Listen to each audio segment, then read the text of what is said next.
হচ্ছে আপনার জার্সি এবং কি ফ্রিজিয়ান হচ্ছে আপনার ক্রস, আর এটা বা সুইডিশ হচ্ছে আপনার তিনটা চলতেছে। এই পর্যন্ত এটা দুধ আপনার 15-16 লিটার পর্যন্ত খাইছে আর কি।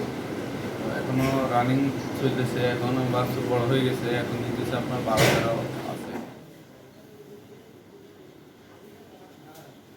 এটা হচ্ছে আপনার হলস্টেইন ফ্রিজিয়ান। এটা তিনটা বা চারটা বাছুর দিচ্ছে সম্ভবত, আমি আসলে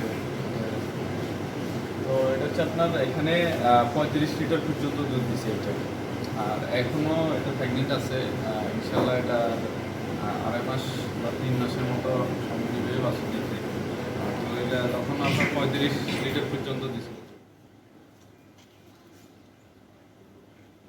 দুইটা হচ্ছে আপনার একই জাত। এটা হচ্ছে আপনার ফ্রিজিয়ান, এটা থেকেও আপনার 20-30-এর মতো, 25-30-এর মতো দুধ হয়েছিল।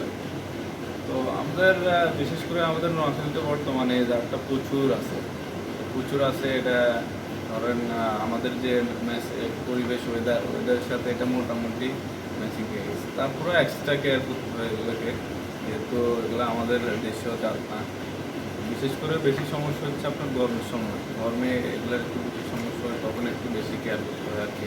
বিশেষ করে খাওয়া দাওয়া গোসল এগুলো এক্সট্রাভাবে ইয়ে করতে হয়।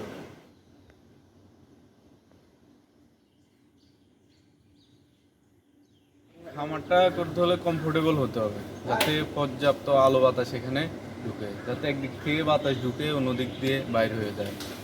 এখানে হচ্ছে আপনার অতিরিক্ত রোদও থাকতে পারবে না। আর হচ্ছে আপনার এমনভাবে করতে হবে যাতে রোদের তাপ গরুর গায়ে না লাগে। তো বর্তমানে আপনার খামার করতে গেলে নিজে পরিশ্রম করতে হবে, নিজে পরিশ্রম করে নিজেকে করতে হবে। আর নিজে এবং কি কাঁচা ঘাস পর্যাপ্ত আগে গরু পালার আগে আপনি ঘাস চাষ করবেন, ঘাস চাষ করে এরপরে গরু পালা শুরু করবেন। তখন আপনার কস্টিং কম হবে, খরচ কিছু কম হবে। যদি রেডি ফিড বা শুকনো খড় বা কিনা জিনিসের প্রতি চলে যান, তাহলে হচ্ছে আপনার কস্টিং খরচটা একটু বেশি আসবে। আপনার যত ঘাস চাষ করবেন বা যত বেশি আপনার ঘাস আপনার চাষ করতে পারবেন, তত বেশি আপনার খরচটা কম আসবে। এবং কি নিজে যত বেশি পরিশ্রম করবেন, তত আপনার এখান থেকে ভালো কিছু করা যাবে, আশা করা যাবে। এক্ষেত্রে কয়টা গরু দিয়ে আমরা শুরু করতে পারি? প্রাথমিক পর্যায়ে যে কেউ ধরেন দুধের 2টা বা 3টা গরু দিয়ে শুরু করতে পারেন, পাশাপাশি দুই একটা আপনার মোটা তাজার গরু রাখতে পারেন। হ্যাঁ, দৌড়িয়ে বেশি করতে গেলে আপনার ঝামেলা, সব কিছু মিলায় খাওয়ার দাওয়ার, হ্যাঁ, দুধ বিক্রি, এগুলো নিয়ে ঝামেলা। তো এগুলো নিয়ে একটু ঝামেলা হয়ে যাবে। প্রথমে ধরিয়ে আপনার 2-1টা দিয়ে শুরু করতে পারেন, 2টা বা 3টা দুধের গরু আর 2-1টা মোটা মোটা তাজার গরু দিয়ে শুরু করতে পারেন।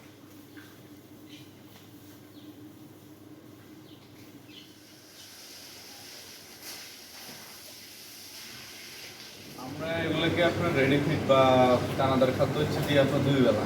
আর এক বেলা হচ্ছে আপনার কাঁচা ঘাস, আর এক বেলা হচ্ছে আপনার শুকনো ঘাস পড়ে। আসলে মূলত দুধের গরুকে আপনার 2 বেলায় কাঁচা ঘাস দিয়ে হচ্ছে ভালো। আমাদের এখানে পর্যাপ্ত ঘাস নেই হিসেবে আমরা এক বেলা হচ্ছে শুকনো করি। তো এই যে বড় গরু দুইটা আছে, এগুলোর জন্য আপনার পার ডে প্রায় 9 থেকে 10 কেজি পর্যন্ত আপনার দানাদার ফিড এবং কি আপনার মিক্সার ভুসি মিক্সার 9 থেকে 10 কেজি পর্যন্ত দেয়।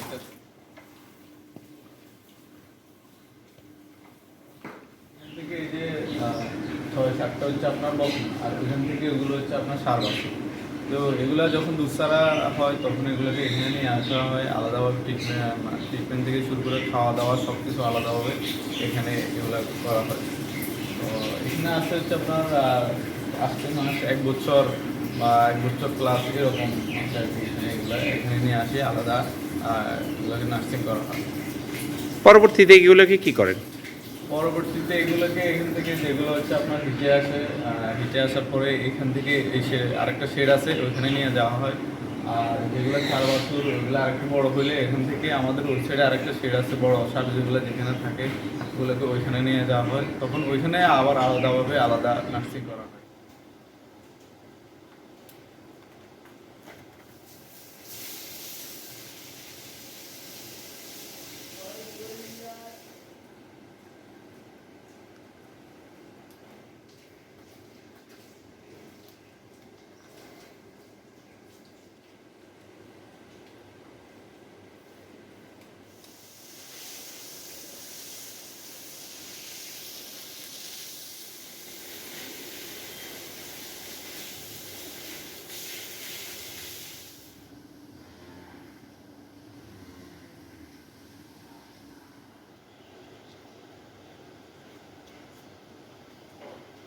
এগুলো হচ্ছে আপনার মূলত দেশি মহিষ, সেগুলো হচ্ছে আপনার আমাদের শহরে ছিল। তো পরে ওইখানে এগুলোর বাছুরের কিছু প্রজনন কিছু সমস্যা হয়েছিল, বাছুর কিছু বাছুর মারা গেছিলো, এই জন্য আর কি এটা এখানে আনি রাখা হয়েছে। এখন আলহামদুলিল্লাহ আমাদের প্রায় 13-14টার মতো বাছুর আছে, সবগুলোই আছে। আর এগুলোকে এখন আপাতত এখানে রাখা হচ্ছে। শহরে আরও আছে, এগুলো ওইখানে আছে। আর খামার পর্যায়েও মহিষ পালা যায়, কিন্তু দেশি মহিষ না। এগুলো হচ্ছে আপনার ইন্ডিয়ান কিছু মহিষ আছে, হরিয়ানা আছে, আরও বিভিন্ন জাতের আছে, আপনারা কালেকশন করে নেবেন। তো ওগুলো হচ্ছে আপনার খামার পর্যায়ে ফালা যায়, ভালো দুধ দেয়। আর যে পরিমাণ খাওয়া মানে ওগুলোর পিছনে ইনভেস্ট হয় ওই পরিমাণ ওগুলো বেনিফিট দেয়। কিন্তু এগুলো হচ্ছে আপনার দেশি মহিষ, এগুলো আপনার যে পরিমাণ খায় ওই পরিমাণ বেনিফিট হয় না।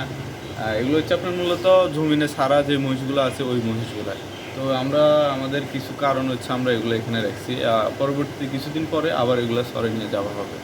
তো এগুলো আবার হচ্ছে আপনারা ওদের আগের পরিবেশে ফিরে যাবে আর কি।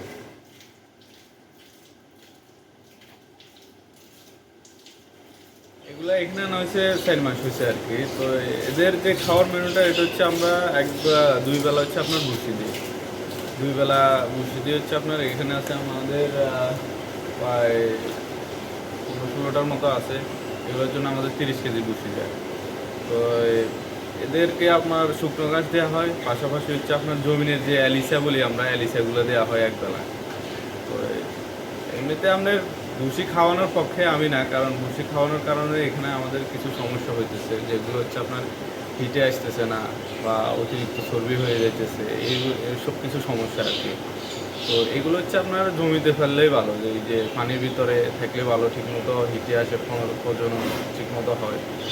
তো এই ভুসি যত কম খাওয়ানো যায় আর শুকনো খড় আর যে অ্যালিসা যেটা বলি এগুলা যত বেশি খাওয়ানো যায় আর কি, তত ভালো।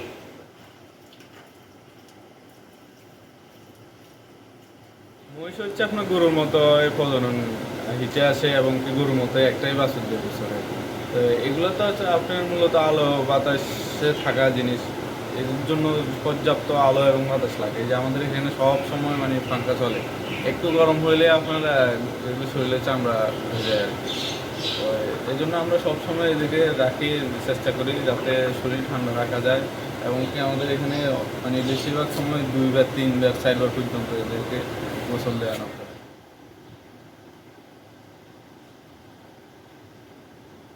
এগুলো থেকে আমাদের বাচ্চা দেওয়ার পরে একটা মহিষ থেকে আপনার দুধ আসে 2.5 থেকে 3 কেজি, সর্বোচ্চ 3 কেজি এরকম আসে। এগুলো হচ্ছে আপনার আমাদের এখানে মিষ্টি দোকান আছে, ওখানে চলে যায়। এগুলো দিয়ে হচ্ছে আপনার দধি বানানো হয়, সাধারণত বেশিরভাগই দধি বানানো হয়। আর এটা হচ্ছে আপনার 120 টাকা করে আমরা লোকাল বিক্রি করি। এটার ভিতরে হচ্ছে আপনার প্রোটিন পার্সেন্টেজ বেশি এবং কি দধি খুব ভালো দধি হয় মহিষের দুধ দিয়ে। এই জন্য আর কি আসলে এখানে অনেক চাহিদা আছে। সেটা গরু সেটাও মহিষ রাখা যায়, পালা যায়, সমস্যা নেই। কিন্তু পর্যাপ্ত আলো বাতাস থাকতে হবে মহিষের জন্য, বিশেষ করে মহিষ বা গরু দুইটার জন্য বর্তমানে আলো বাতাস হচ্ছে আপনার মাস্ট, এটা লাগবে। তো আমাদের এখানে এদের জন্য আবার উপরে আমরা ঝর্ণা সিস্টেম আছে, উপরে ঝর্ণা সিস্টেম আছে। ওইখান থেকে গরম বেশি হলে আপনার আমরা ঝর্ণা ছাড়ে দিয়ে পানি পড়ে, এরপরে আপনার টিপাতে অটোমেটিক্যালি আপনার হাউস থেকে পানি আসে, যে মানে সিস্টেম আছে, হাউস থেকে পানি আসে। আর আমাদের ঘরের যে সিস্টেম এখানে মানে ফুল কমফোর্টেবল, মানে মহিষ থাকার জন্য যে ব্যবস্থাটা এবং কি এখানে হাঁটার যে ব্যবস্থাটা কমফোর্টেবল। এবং কি এই যে গরুর যে হিপাটা, এটা প্রচলিতভাবে করা হয়েছে। আপনারা চাইলে আরও স্মার্টলি করতে পারেন। উপজেলা পানি সম্পদ হসপিটালে গেলে ওইখানে আপনারা ডিজাইন পাবেন, ওখান থেকে ভালো ডিজাইন নিয়ে ঘর করতে পারবেন, স্মার্ট ডিজাইন নিয়ে। তো আমাদের এখানে এখন এই অবস্থায় আছে, মোটামুটি চলে আমাদের এগুলা, মানে এখন এই সিস্টেমে আছে। আর নালাটা হচ্ছে আমাদের এখানে মূলত স্লোপ সিস্টেম, মানে ওদিক থেকে পানি ফুটছে, সম্পূর্ণ পানি এদিক দিয়ে আপনার ইয়েতে চলে যাবে, মানে আমাদের যেখানে যাওয়ার কথা, যেখানে লাইন দেওয়া হয়েছে ওখানে চলে যাবে, আর কোনো পানি থাকবে না। আর এখানে আপনার পানি যেগুলো ফুটবে ওগুলো আসি ড্রেনে পড়ে যাব, এই জায়গাটা সম্পূর্ণ শুকনো থাকবে।